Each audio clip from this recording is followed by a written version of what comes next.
I really like new technology. This isn't absolutely new technology because it's basically just a point motor. This has come from a company called AE Models, Distribution and Support by DCC Concepts, who we know quite well.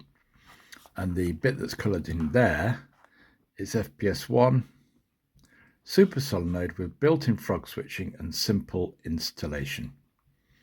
Right, okay, so what I have is a three-way point, which I've lost the point extension pin from.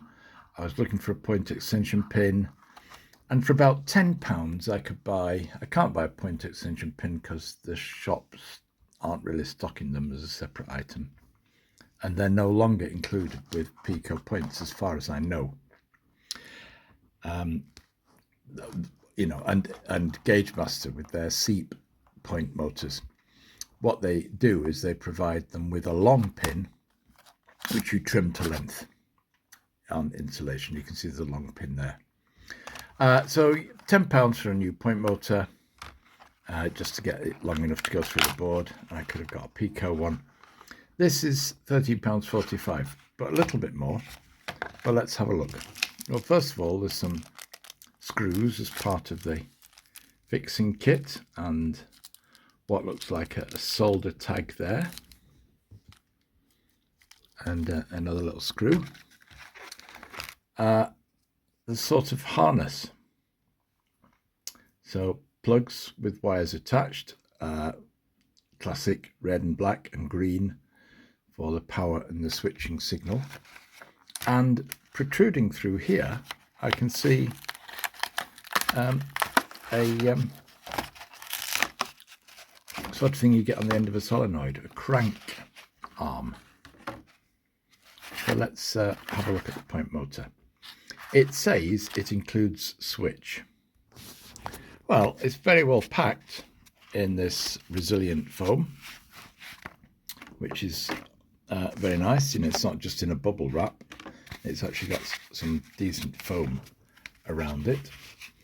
And there it is. So that's a point motor. It's a solenoid point motor like many that you see, with integrated switch for switching the power to the points.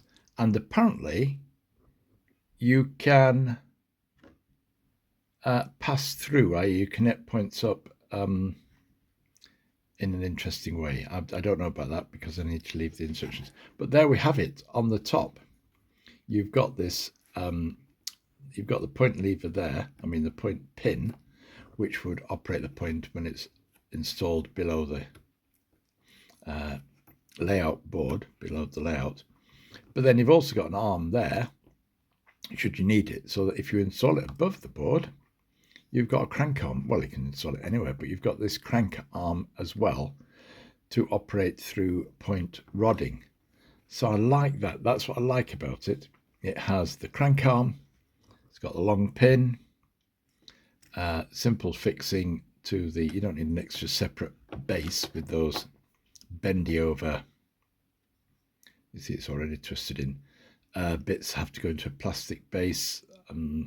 Fallen out of love with those, but there it is. It's got the switch on there as well. I know the SEEP had a switch on it, operating by a similar fashion. It was a wiper that just moved across a couple of contacts.